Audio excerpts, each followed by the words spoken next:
धूल से आसमान तक एक किसान के बेटे की उड़ान। रामनगर एक छोटा सा गांव था जहां की मिट्टी हमेशा बारिश को तरसती थी। इसी गांव में दीनानाथ नाम का एक बेहद गरीब किसान रहता था। उसके पास नाम मात्र की जमीन थी जिसमें बमुश्किल 2 वक्त की रोटी का जुगाड़ हो पाता था।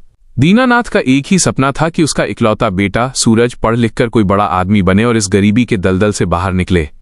संघर्ष के दिन और गांव वालों के ताने। सूरज बचपन से ही बहुत होनहार था। जब गांव के बाकी बच्चे गुल्ली डंडा खेलते तो सूरज पेड़ के नीचे बैठकर अपनी किताबें पढ़ता रहता। गांव वाले अक्सर दीनानाथ का मजाक उड़ाते थे। गांव के मुखिया और अन्य लोग ताने मारते हुए कहते, तारांकन, अरे दीनानाथ, किसान का बेटा किसान ही बनेगा। इसे खेतों में काम सिखा, ये किताबें पढ़कर कौन सा कलेक्टर बन जाएगा। दीनानाथ ये बातें सुनकर उदास जरूर होता, लेकिन उसका और सूरज का ईश्वर पर अटूट विश्वास था। दीनानाथ हमेशा सूरज से कहता, तारांकन बेटा, भगवान पर भरोसा रख और अपनी मेहनत में कोई कमी मत आने देना। ईश्वर उनकी ही मदद करता है जो अपनी मदद खुद करते हैं। शहर की ओर कदम और अटूट मेहनत। सूरज ने गांव के सरकारी स्कूल से अपनी 12वीं की परीक्षा पूरे राज्य में अव्वल दर्जे से पास की। इसके बाद उसे शहर के एक बड़े कॉलेज में छात्रवृत्ति स्कॉलरशिप मिल गई। शहर का जीवन सूरज के लिए आसान नहीं था। पैसे बचाने के लिए वो कई बार एक ही समय का खाना खाता था। रात को जब हॉस्टल के कमरे की लाइट चली जाती तो वो सड़क किनारे स्ट्रीट लाइट के नीचे बैठकर पढ़ता था। हर रोज सुबह उठकर वो सबसे पहले भगवान के आगे हाथ जोड़ता और फिर अपनी पढ़ाई में जुट जाता। उसकी आंखों में सिर्फ एक ही लक्ष्य था, देश की सबसे कठिन परीक्षा यूपीएससी सिविल सेवा पास करना। वो दिन जिसने सब बदल दिया। सालों की तपस्या, रातों की नींद और ईश्वर की कृपा का फल आखिरकार मिल ही गया।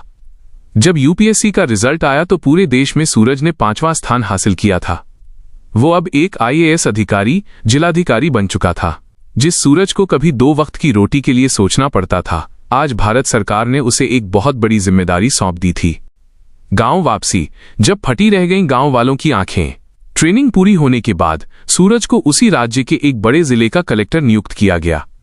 कुछ समय बाद सूरज ने अपने गांव रामनगर जाने का फैसला किया।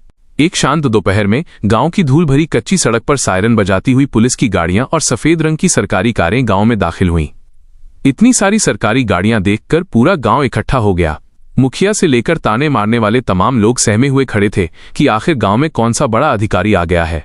जैसे ही बीच वाली गाड़ी का दरवाजा खुला और उसमें से सूट पहने हुए एक रुतबेदार अधिकारी बाहर निकला, गांव वालों की आंखें फटी की फटी रह गईं।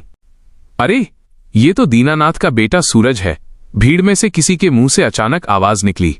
गांव वालों को अपनी आंखों पर विश्वास नहीं हो रहा था। जो लोग कल तक कहते थे कि किसान का बेटा सिर्फ हल चला